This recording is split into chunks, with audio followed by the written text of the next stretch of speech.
It's another episode of the High Achieving Female Podcast, and it's your founder, Sarah Ben-Kinfishi. I am so excited to introduce you to one of the 50 fastest woman-owned and led businesses in America, as presented by JP Morgan Chase and WPO.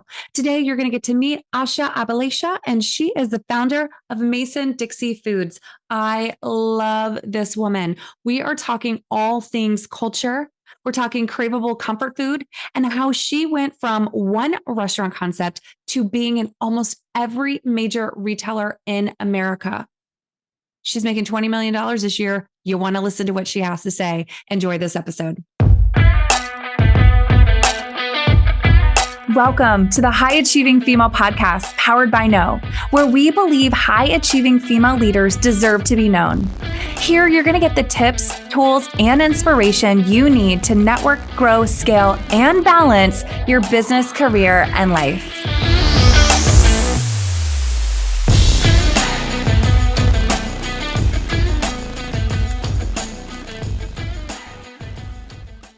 This is a special series of the High Achieving Female Podcast powered by Know, where you'll get up close and personal with the winners of the 50 fastest women-owned and led companies in America, as presented by WPO and JP Morgan Chase.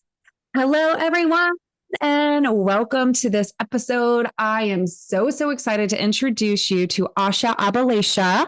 She is joining us from Baltimore, Maryland. She is the founder and CEO of Mason Dixie Foods. My new obsession. It's cravable comfort food. Ayesha, welcome. And thank you so much for being here. Thank you so much for having me, Sarah. I'm so excited for this conversation today because one, I cannot wait to introduce you to our community of amazing, ambitious businesswomen and listeners. But we have so much to talk about. And we already have in just the pre-show chat. So let's first talk about Mason Dixie Foods. So you are the founder and creator. This was a restaurant concept that you founded in 2014, turned mainstream retailer. So your products are basically everywhere now. Talk to us a little bit about your background. Were you a chef? Were you a cook? Were you tell us, what did you do before launching? Great question, because ironically, no, I was not a chef. I grew up in food. I think a lot of children born of immigrants can kind of relate, right? It's kind of a common industry segment for most immigrants to get into because it's what they know really well. And it's the universal language, right? Everyone loves food. So my parents had a small carry-out deli kind of concept, and they made everything from scratch and predominantly was American comfort food, anything from fried chicken to collard greens to even chitlins sometimes. So I grew up really eating kind of down home soul food. And then, I was actually the first to go to college, as a good first generation American does. And I had a career for about 15 years in tech and automotive. And I absolutely hated it, especially given that those industries at the time I was in them, they were just not ready for women, let alone women of color. So it was a very hard place to grow career-wise and earn the steps and the promotions that I felt as though I deserved. And so one day I just made up my mind and I was like, what have I ever failed at that I put 100% of myself into? And I couldn't think of a single one. So I took the big leap of faith and I decided to get into the restaurant business to clean up American comfort food and what we're feeding our kids. So it was a scary, daunting time, but I just thought about my parents and I was like, if two non-English speaking people could do it, why couldn't I? Wow. Okay. So you went from boring, no offense to my ladies who are in tech, but boring tech job into one of the hardest industries to enter in and succeed in. Yes. Kudos to you. So you started this, I love that you said it's cravable comfort food, but your products are all natural ingredients, usually 10 ingredients or less. It's, it's not like the other guy's food. It's stuff that you can consume and enjoy, but then also not leave feeling like a bunch of crap after you eat it. Yes, exactly. It was really important to me that, I watched my parents make, comfort food from scratch, right? I watched my mom pluck a chicken alive, right? I watched my, parents make bread in our tiny kitchen. Like I just saw that there were simple ingredients. There were things we bought at a grocery store. It's just what familiar food should be made of, familiar ingredients. And I just thought it was a sacrilege that out in the world at the time and even today, the leading comfort food brands and restaurants are still serving people with a lot of artificial, unnecessary ingredients. So I thought it was a big opportunity to kind of learn and inject myself into the space and solve for a problem that is really plaguing the country. I mean, ultra processed food is just, it's everywhere. And the worst part is, you know, the natural foods industry typically wants us to go, you know, cold turkey. We go from eating burgers and fries to kale chips and prebiotic soda, right? That's just not realistic. And so to me, it was really important to bring incremental change to comfort food by making it more natural, making it more dietarily relevant so that you can still enjoy the things you love without giving it up wholeheartedly. And I love this because, man, I have so many questions for you offline just because I am so obsessed with this, like food science and like why we have to consume this. But what I'm learning from you is that we don't have to consume it in the way that it is. Most of the people package it, right? We don't have to consume it with fillers and junk and crap and sodium and all of the other things that we're daily consuming. Even when we think it's healthy, it's not. And you are on a mission to change that. And so I love that. So first off, we can find your products in Costco, Whole Foods, Sprouts. You're in 6,000 retailers. You're in all of the Marriott hotels. My question to you is, I want to talk a little bit about this pivot. So you started as a restaurant concept, and I have to say, I'm so thankful that it failed. And I have to say that very selfishly because maybe it wouldn't be accessible to all of us, right? If you had just stayed on the restaurant track, but now because we can buy and see your products everywhere, it's really like it's almost like a blessing in disguise. Would you say the same thing? 100%. I think that you vocalized that really well. I had this epiphany maybe a year ago that, you know, my dream at the time, right, was to open 100 restaurant locations. And in today's market, it would have cost me $100 million, right? Because every location takes just about $1 million to build. And God knows how many years, right? And kind of being able to be so lucky to launch a consumer brand nationally, reaching millions of people now through all of our channels has not taken $100 million. I hope it never does. But it's, you know, to your point, we've been able to reach more customers than ever.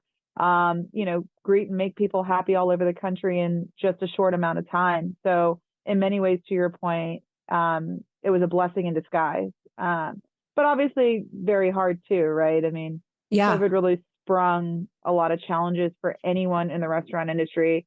And we had the consumer brand running at the same time, but we got to a point where you have to make a tough decision, right? Like, which baby are you going to let go, right? And the consumer retail brand was growing so quickly and it was, you know, taking off. And then the restaurant was struggling because we were in a high traffic urban center, right? Without people walking around and going to work every day, it was really, really struggling. So in many ways, it was an easy decision to make the way it had to happen. And in the end, pouring 100% of myself into this side of the business, I wouldn't have dreamed how much more we could accomplish had I done that earlier, you know? Right. So, well, and I can imagine that the restaurant probably gave you a place where you could iterate and test and model and see what, you know, is going to be a top seller and really just get in the ground and be face to face with those customers. And especially at the beginning, right? 100%. And I think even more than that, it was proof that what I'd been dreaming could be real, could be, because back then, right, that this was a mad dash for salads, Mediterranean, healthy, you know, fast food, right? So when I came to the scene with this idea about chicken and biscuits that were organic and, you know, antibiotic and hormone free and all this, everyone looked at me like I was crazy. They were like, no one's going to pay all that money for all that stuff. What's wrong with Popeyes, right? So I was nervous, right, that it wouldn't hit. And then, you know, when it did, it was like, wow. And then people couldn't get, I mean, we sold out of food, Sarah, every day, like literally every day. We got to a point where we could sell the chairs in the restaurant because we had nothing else to sell. And then that was really what spurred our first product line, which was the frozen biscuit dough, because we were out of hot food. So we were like, you know what?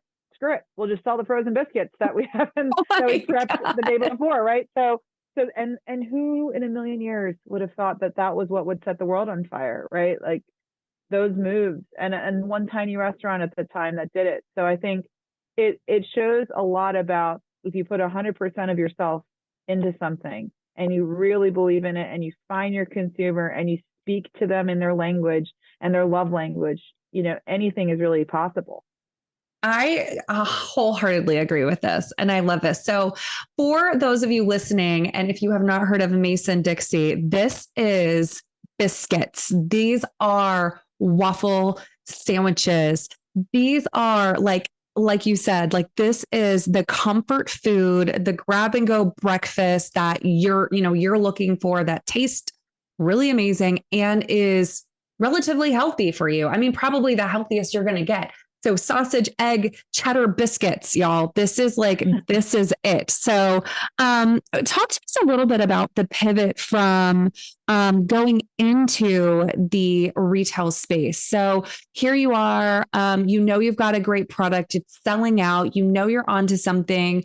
How did you, who approached you first? What did that look like? So if I have someone who is a restaurateur or a pop-up market, what are some of those steps that you took that they could maybe look at taking to get their stuff into retail?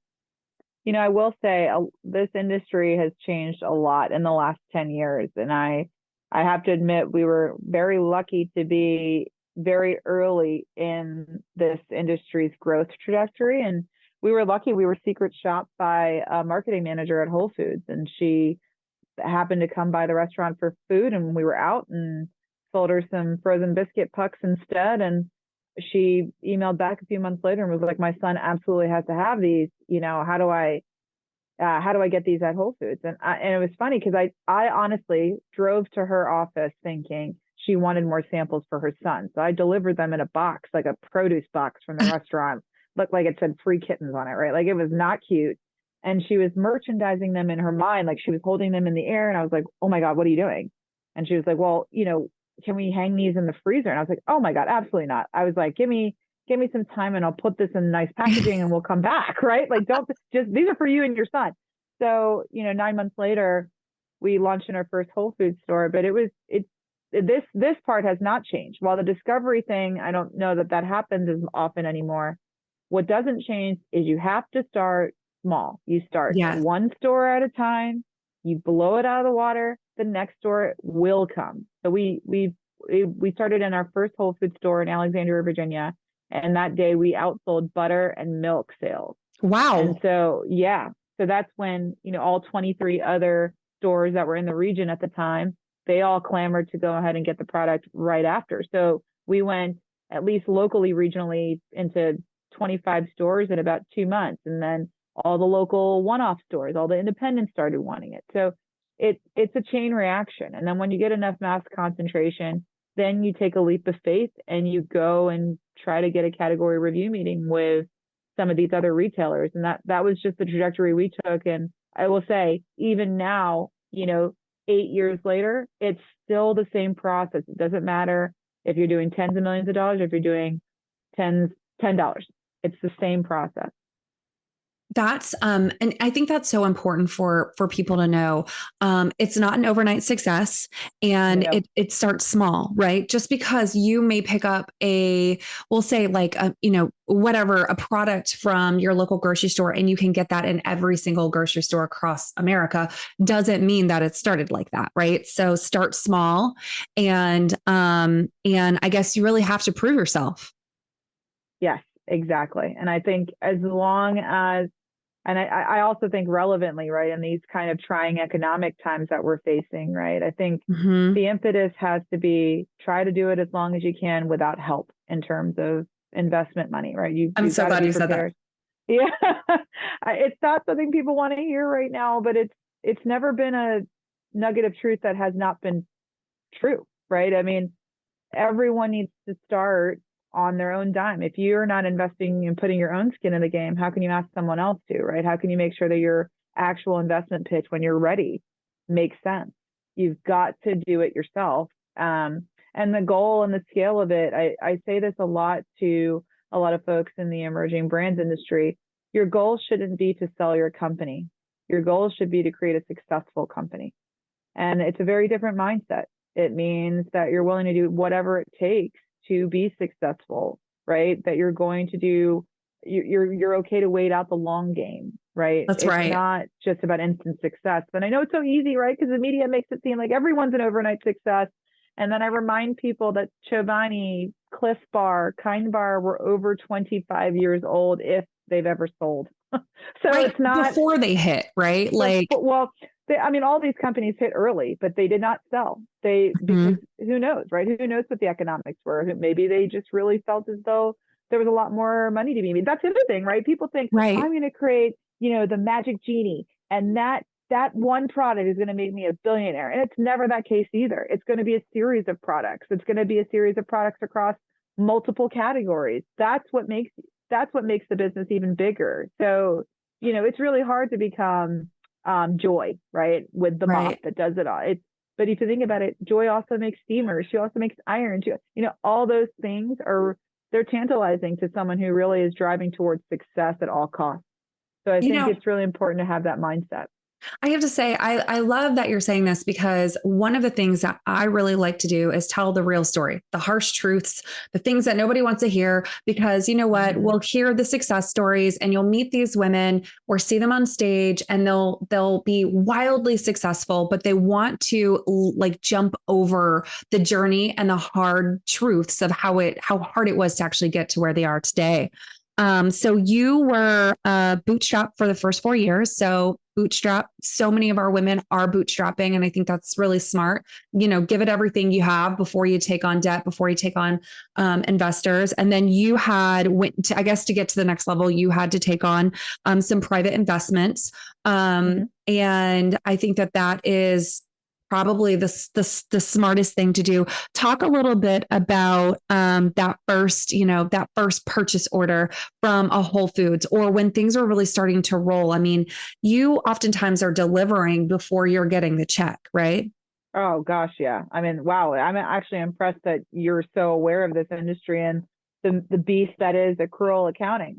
You're living on a future promise, right? For a burger today. It's one of those really weird industry segments, and people don't understand in retail, especially in distributed retail, especially in the food and beverage industry, the timeline between when you have to pay somebody to when you get paid is sometimes over 120 days. So, so you're reinvesting. Oh yeah, you have to, but it's we were really lucky, right? Because we did have a restaurant arm that was throwing off cash in an industry that doesn't throw cash off. Consumer products are a very cash intensive business to get into. And I think that's important for any women listening onto this podcast today. Be prepared that it's an investment heavy business segment, and that investment in all sorts, right? Time, money, cash, all of it. But we were lucky because we had this restaurant that was growing at the same success rate, just very different, brick and mortar driven. And it was kind of helping to fund a lot of our success on the grocery side until we hit a wall, right? We landed Kroger and Publix at the same time, and we were actually producing out of the back of our drive-thru at that time. We were self-manufacturing. Oh yeah. So when we hit that wall, we had to get a co-man. We had to get these orders out. We couldn't produce fast enough. That was the moment where we knew we needed to take on investment. But at the same time, we were also trying to open up a third location. So there was just a lot of stuff happening that really kind of forced my hand to finally say, okay, I think it's time. We need an investor.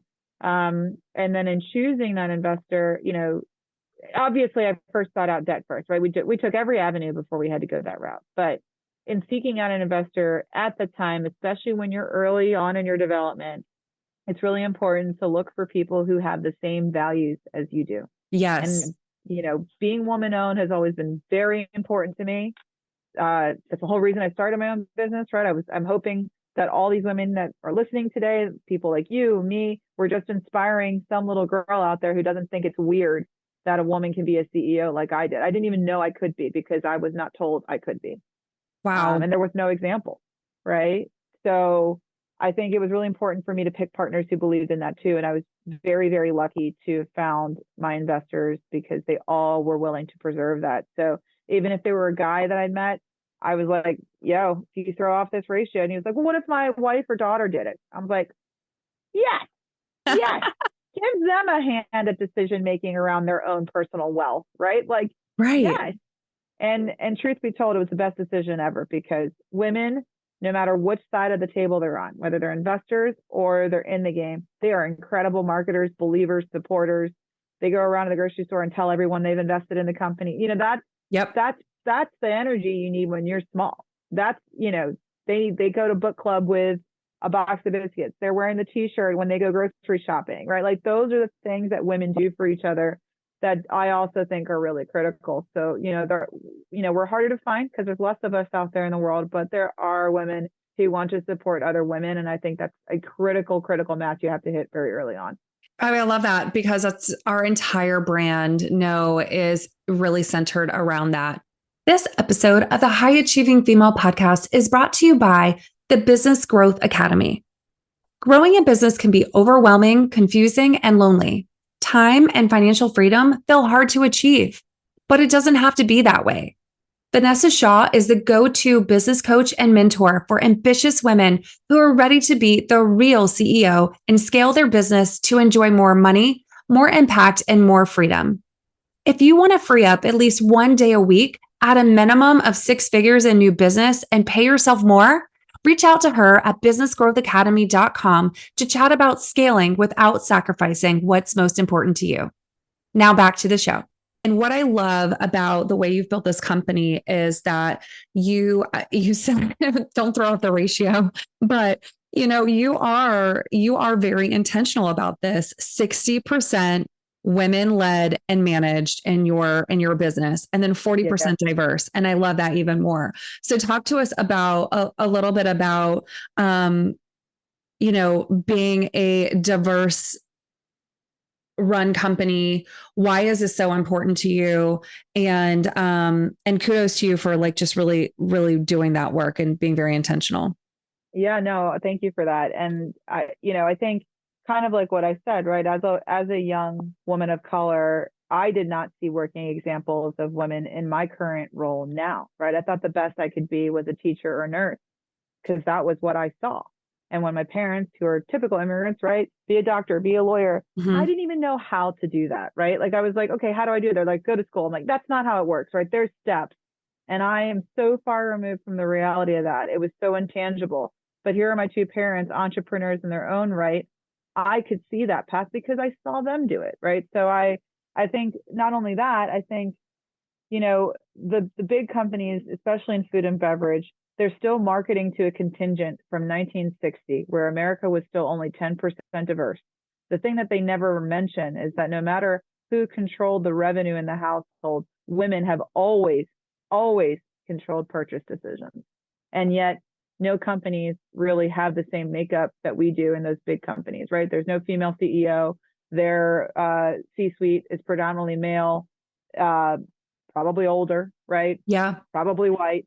And because of that, the decisions that get made are based on that hetero, male, white context.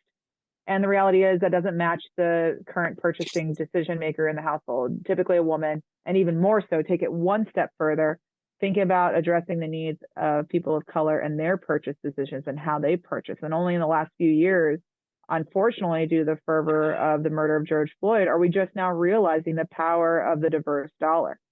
So for me, in how I wanted to run Mason Dixie, I wanted to make sure that it was inside out, women led, run, managed, so that female perspectives are always leading a consumer product brand. And I always thought it was important that we have, as a person of color, that I wasn't the only one who thought like me here.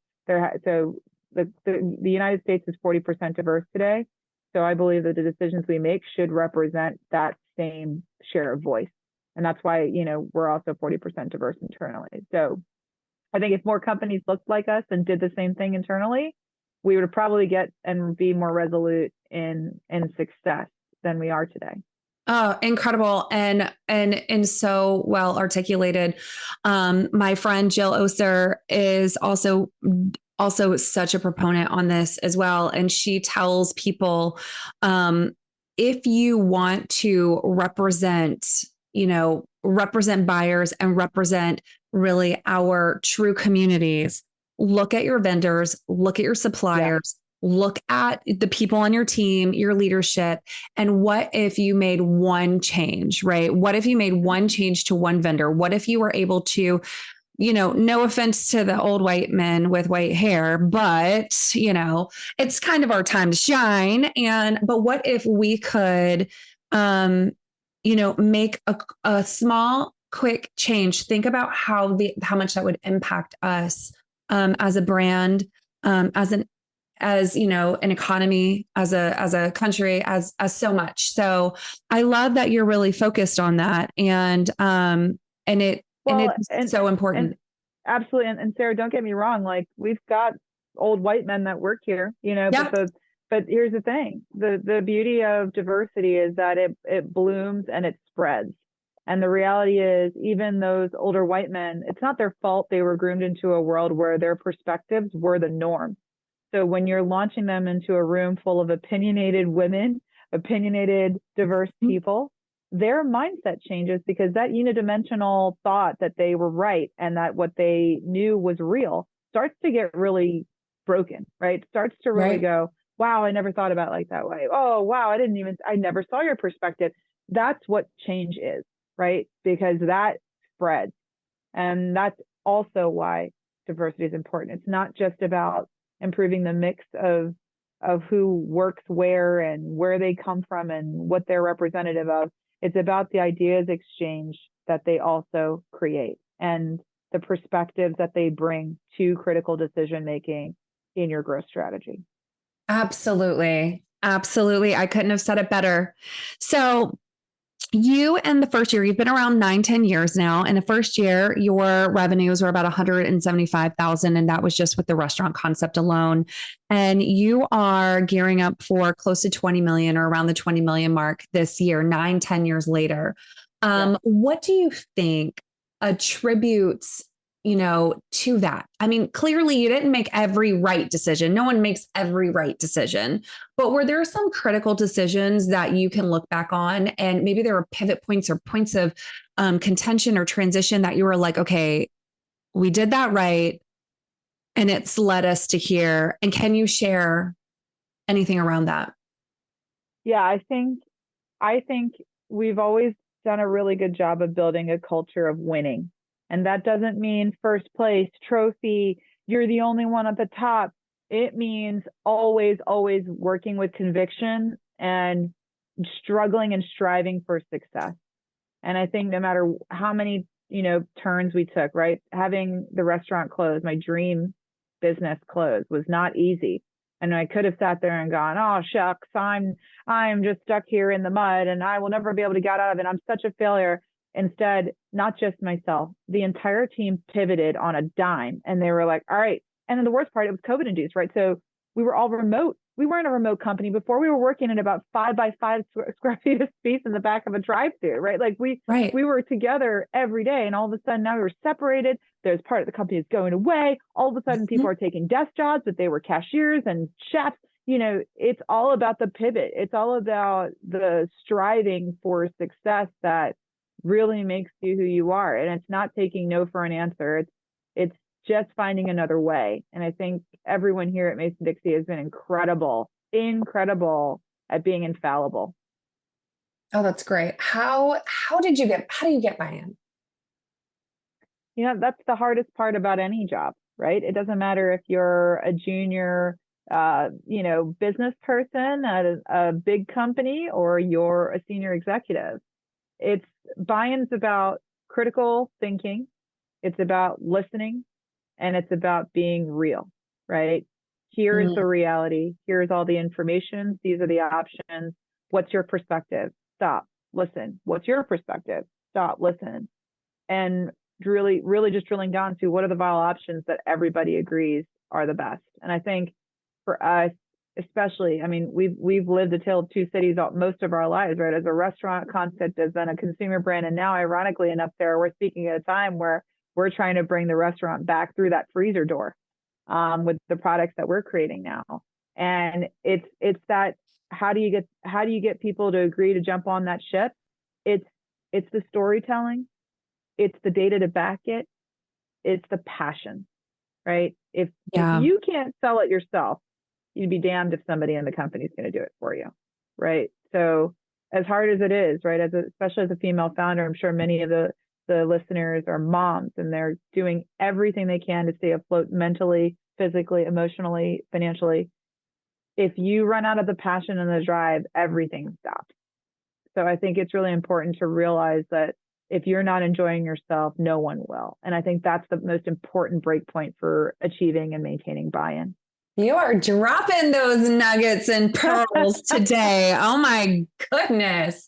Okay. So I feel like we could just talk like for hours. You are just such an amazing founder, and I'm so proud to know you. I have to tell everyone, you need to go and grab these products ASAP at your local grocery store. And then what you need to do is you need to go to MasonDixieFoods.com and hit the recipe tab, because they have also done the work for you. And not only can you consume them in like biscuit format, which is probably amazing, but you can do this for like your parties, your appetizers. Like there's, you've got like a breakfast board with candied bacon and biscuit and gravy tacos. My goodness, you've done all the work for us. So, I feel like we all need to get down there and make sure that we are consuming these amazing comfort foods, and then get a little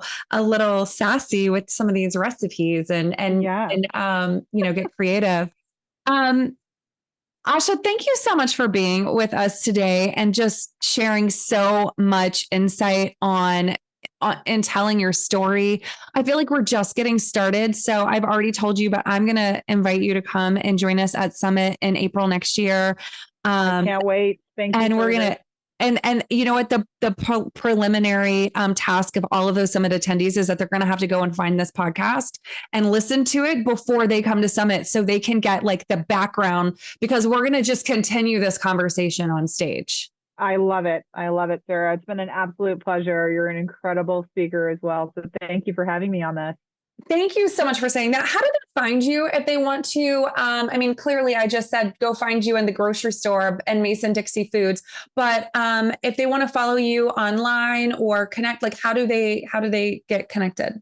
Yeah. Our website, MasonDixieFoods.com, does have a store locator on it, but you can also hit us up at Mason Dixie Foods on Insta, Facebook, TikTok, Twitter, all the handles. And our customer response team will get back to you and help you and guide you. So thank you for the shout out.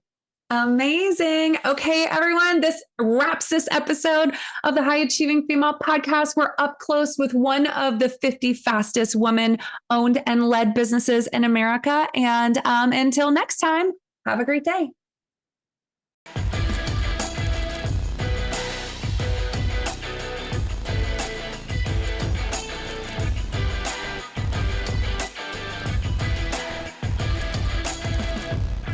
Thank you for joining us for this episode of the High Achieving Female Podcast, powered by No, where we believe it's time for high achieving women like you to be seen, heard, and recognized. Until next time, remember, you deserve to be known.